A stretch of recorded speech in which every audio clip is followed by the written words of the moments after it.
নমস্কার বন্ধুরা, কেমন আছেন? আশা করি ভালোই আছেন। আমিও ভালো আছি। আমি আবার একটা নতুন রেসিপি নিয়ে চলে এসেছি উই মিক্সড উইথ সুনিতা চ্যানেলে।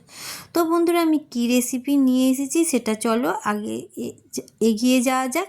এবার কী রেসিপি না রেসিপি সেটা তোমাদের সঙ্গে শেয়ার করছি। তো আমি প্রথমে কড়া বসিয়ে দিয়েছিলাম। তো কড়াটা আমার গরম হয়ে গেছে। গরম হয়ে যাওয়ার পর আমি কি করে বুঝলাম কড়া গরম হয়ে গেছে? আমি একটু কড়ার উপরে হাতটা নিয়ে যাওয়ার পর তাপটা যখন হাতে লাগছে তখনই বুঝে গেলাম আমার কড়া গরম হয়েছে। তখন আমি সর্ষের তেল দিয়ে দিলাম পরিমাণ মতো। তারপরে আমি এদিকে মাছ দেখো নিয়েছি 6 পিস, আমি পেটির মাছ নিয়েছি। তো তোমরা চাইলে গাঁতা পেটি দুটোই নিতে পারো, এটা কোনো বাধ্যতামূলক নয় যে পেটিটাই নিতে হবে। তো আমার কাছে পেটি ছিল বলে বন্ধুরা আমি পেটিটাই নিয়েছি। তো দেখো এদিকে আমি কড়াতে যে তেলটা দিয়েছি ওটা গরম হতে দিয়েছি। তো তেলটা গরম হয়ে গেছে কি একটু দেখে নিই। তো দেখো আমি তেলটা গরম হয়ে গেছে কি দেখছি। তো দেখলাম হাত দিয়ে আমার তেলটা গরম হয়ে গেছে। তো গরম হয়ে যাওয়ার পর আমি যে নুন হলুদ আগে থাকতে মাখিয়ে রেখেছিলাম সেই মাছগুলো এবার ওই তেলের ওপরে দিয়ে দিলাম। তো একটা একটা করে আমি তেলের ওপর দিয়ে দিয়েছি মাছগুলো। তো আমি সবকটা একসঙ্গে দিইনি, কেন কি মাছগুলোর গায়ে লেগে গিয়ে ভেঙে যেতে পারে। তো বন্ধু দেখো আমি যে মাছটা ভেজেছি একদম মানে খড়খড়ে ভাজবো না, যেটা ভাজা খাবার মতন হয়ে যাবে সেইভাবে নয়, একটু মানে লাল হবে আর দুদিকটাই ভাজা হয়ে যাবে, যাতে এই মাছটার আঁশটানি একটা গন্ধ যাতে কেটে যায় সেই হিসেবে ভেজে নেব। তো দেখো বন্ধুরা আমি এবার মাছগুলোকে উল্টে দিচ্ছি। একটা পিঠ হয়ে গেছে আর একটা পিঠ আমি আস্তে আস্তে উল্টে দিচ্ছি। তো এইভাবে আমি মাছগুলো ভেজে নেব। তো বন্ধুরা দেখো আমার মাছগুলো এদিকে আমার ভাজা হয়ে গেছে, দেখতে পাচ্ছ লাল লাল হয়ে গেছে। লাল লাল বলতে একদম লাল লাল নয়, তোমাদেরকে কাছে করে দেখাচ্ছি। দেখো এই পর্যায়ে হয়ে গেলে এবার মাছগুলোকে নামিয়ে নেবে। তো আমি আস্তে আস্তে সব মাছ কটাকে তুলে নিচ্ছি। দেখো একটা একটা করে আমি প্লেটে তুলে নিয়েছি। নেবার পরে অবশিষ্ট যে তেলটা রয়েছে সেই তেলেতে আরও মাছ বাকি আছে, ওই মাছগুলোও দিয়ে দিচ্ছি। দেখো তো আমার 6 পিস মাছ নিয়েছিলাম, সেই 6 পিস মাছের মধ্যে 2 পিস বাকি ছিল, সেই 2 পিসও দিয়ে দিলাম। দিয়ে দেখো এবার আমি ওই 2 পিস মাছকেও আমি উল্টে দিচ্ছি। তো আগে যেরকম ভেজেছি সেইভাবেই আমি এই মাছগুলোকেও ভেজে নেবো বন্ধুরা। তো দেখো এবার মাছগুলো আমার ভাজা হয়ে গেছে। এবার আমি মাছগুলোকে তুলে নিচ্ছি। নেবার পরে কড়াতে অনেকটাই তেল আছে, তো আমি ওই তেলটা আর সরাবো না, ওই তেলটাতেই আমি ফোড়ন দেবো। তো দেখো আমি একটা জায়গায় ফোড়ন সাজিয়ে নিয়েছি। তো কি কি ফোড়ন দেবো সেটা তোমাদের সঙ্গে বলছি। তো প্রথমে আমি তেজপাতা দিলাম, তারপর দালচিনি, তারপর লবঙ্গ, তারপর এলাচ। তো গোটা এলাচটা আমি প্রথমে মুখগুলো ফাটিয়ে নিয়েছি, কেন কি মুখ না ফাটিয়ে নিলে তো তেলে দেওয়ার পর ফেটে তেলটা গায়ে ছিটকে আসতে পারে, তার জন্য আমি আগে থাকতেই ফাটিয়ে নিয়েছি। আর দিয়েছি 2টো গোটা শুকনো লঙ্কা। তো গোটা শুকনো লঙ্কাটাও মাঝখান থেকে ভেঙা আছে। তো ফোড়নটা আমার যখন ভাজা ভাজা হয়ে গেছে বন্ধুরা, তো দেখো আমি পেঁয়াজ বাটা দিয়ে দিলাম। তো আমি এই পেঁয়াজ বাটাটা মাঝারি সাইজের 3টে পেঁয়াজ নিয়েছি। তো সেই 3টে পেঁয়াজকে আমি বেটে নিয়েছি। নিয়ে ফোড়নটা হয়ে যাওয়ার পর আমি ওই পেঁয়াজ বাটাটা দিয়ে দিয়েছি। দিয়ে ভালোভাবে নেড়ে চেড়ে কষে নিয়েছি। আর এদিকে মাছগুলো ভেজে তুলে নিয়েছিলাম, সেগুলো তোমাদেরকে দেখালাম। তো তারপরে দেখো এদিকে আমার পেঁয়াজটাকে ভেজে নিয়েছি, একদম মানে লালচে লালচে ভাব এসে যাবে সেই সময়তেই নিতে হবে। তো গা ছাড়া ছাড়া হয়ে গিয়েছিল তখন। তো সেই ফাঁক আমি দিয়ে দিলাম আদা বাটা, তারপরে দিয়ে দিচ্ছি রসুন বাটা। তো আদা রসুন বাটাটা তোমাদেরকে আমি দেখিয়ে নিয়েছিলাম আগে, তারপরে আমি দিলাম। দিয়ে এবার এই পেঁয়াজ আদা রসুন বাটাটাও ভালো করে কষে ভেজে নেবো। কিন্তু বন্ধুরা পেঁয়াজটাকে কিন্তু আগে ভালোভাবে ভেজে নিতে হবে, তারপরে আদা রসুন বাটাটাও দিও। তো দেখো আমার আদা রসুন পেঁয়াজটা ভাজা ভাজা হয়ে গেছে। তো দেখাচ্ছে না লালচে ভাব এসে গেছে, আর কড়াটাও ছেড়ে দিয়েছে, মানে মশলাটা কড়া থেকে ছেড়ে দিয়েছে।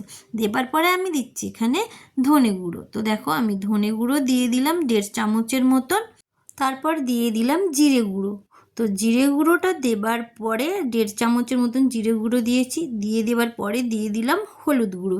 তো হলুদ গুঁড়োটা পরিমাণ মতো যা কিছু দেবে পরিমাণ মতো। আমি এবার দিয়ে দিলাম কাশ্মীরি লঙ্কার গুঁড়ো।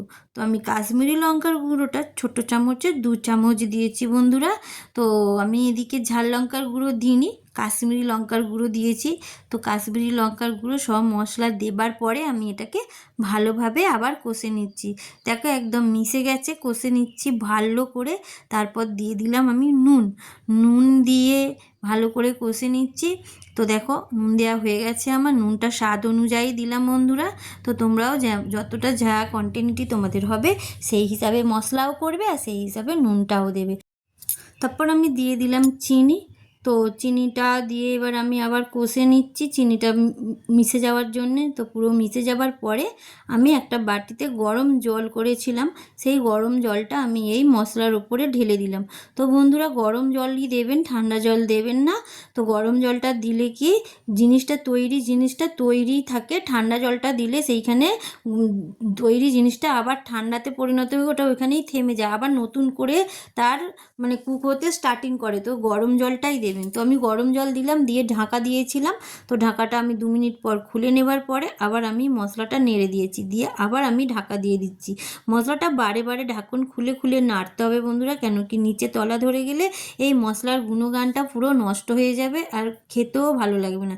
তো আমি আবার ঢাকনটা খুলে নিয়ে আবার আমি মশলাটা নেড়ে দিলাম।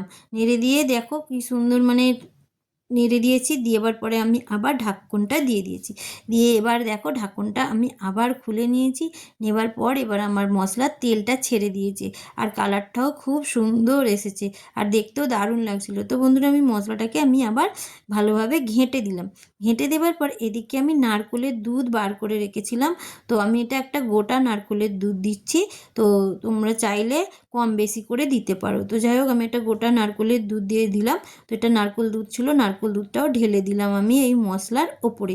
তো মশলার ওপর নারকোল দুধটা ঢেলে দেওয়ার পর আমি খুন্তি দিয়ে পুরো মশলাটা ওই দুধের সাথে মিশিয়ে দিয়েছি। তো মিশিয়ে দেওয়ার পরেই আমি মাছগুলো যে ভেজে রেখেছিলাম সেই মাছগুলো বন্ধুরা আমি এই গ্রেভির ওপরে দিয়ে দিচ্ছি। তো গ্রেভির ওপরে দিয়ে ভালোভাবে নেড়ে দিলাম, ওই গ্রেভির সাথে সাথে মাছগুলো ডুবে যায়। তো মাছগুলো নেড়ে দেওয়ার পরে আমি টোপেতে একটু দুধ ছিল, সেই দুধটাতেও আমি জল দিয়ে ধুয়ে আমি এই কড়াতে ঢেলে দিলাম। তো বন্ধুরা তোমরা যে যেমনভাবে গ্রেভি খেতে চাও সেই হিসেবেই গ্রেভিটা করবে। যদি দুধ কম হয়ে যায় একটু জল দিলেও কোনো ক্ষতি নেই। তো আমি এবার ঢাকন দিয়ে দিলাম যাতে মাছের ভিতরে মশলাটা ঢোকে। তো আমি আবার 2 মিনিট পর ফিরে এসেছি। দেখো আমার মশলাটা টকবক করে ফুটছে, মানে মাছের গ্রেভিটা টকবক করে ফুটছে। আমি একবার ভালো করে আবার নেড়ে দিচ্ছি, দিয়ে এবার আমি আবার চাপা দিয়ে দেবো। তো একবার করে নাড়িয়ে দিতে হবে। তো নাড়িয়ে দেবার পরে আমি আবার ঢাকা দিয়ে দিলাম, দিয়ে 2 মিনিট পর আবার ফিরে এলাম, এসে ঢাকনটা আবার খুলে নিলাম। নেওয়ার পর দেখো টকবক করে ফুটছে আর আমার মাছের গ্রেভিও তৈরি হয়ে গেছে। তো বন্ধুরা যে সেই হিসেবে গ্রেভি বানিয়ে মানে যতটা গ্রেভি রাখার সেই হিসেবে তোমরা রেখে দিও। আর যদি শুকনো শুকনো খেতে চাও তো শুকনো শুকনো রাখতে পারো, কিন্তু এটা হচ্ছে মাছের কাতলা মালাইকারি। তো এই কাতলা মালাইকারিটা মানে ভাত রুটি সবার সঙ্গে খুব ভালো লাগে। তো আমি লাস্টে ঘি দিয়ে দিলাম, কেন আমার মাছের মালাইকারিটা হয়ে গেছে। তো আমি এবার 1 চামচ ঘি দিয়ে দিলাম, আর দিয়ে দেবো এতে গরম মশলা। তো ঘি দেবার পরে আমি দিয়ে দিচ্ছি গরম মশলা। দেখো এই হচ্ছে গরম মশলা। তো আমি কেনা গরম মশলা দিচ্ছি, তোমরা ঘরে বানানো গরম মশলা দিতে পারো। তো আমি কেনা গরম মশলা দিয়ে দিলাম। দেবার পরে আমি খুন্তি দিয়ে এবার আস্তে আস্তে করে নেড়ে দিচ্ছি যাতে মাছগুলো না ভেঙে যায়। তো বন্ধুরা আমার এই রেসিপিটা যদি তোমাদের ভালো লেগে থাকে তাহলে লাইক, শেয়ার, কমেন্ট আর সাবস্ক্রাইব করো বন্ধুরা। আর আমার চ্যানেলে যারা নতুন বন্ধু জয়েন্ট হয়েছো তাদেরকে বলছি অনেক অনেক ভালোবাসা। তোমরা আমার এই রেসিপিটা ভালো লাগলে একটা কমেন্ট করো, আর আমার পুরনো বন্ধু নতুন বন্ধু সবাইকে বলছি আমাকে একটু কমেন্ট করো, আমার উৎসাহ জাগিও।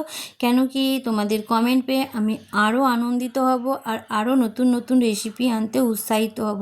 তো দেখো বন্ধুরা আমার মাছের রেসিপিটা রেডি হয়ে গেছে। তো কাতলা মালাইকারি। তো কাতলা মালাইকারিটা কেমন লাগলো বন্ধুরা বলো। টাটা, বাই বাই, আবার দেখা হচ্ছে অন্য ভিডিও।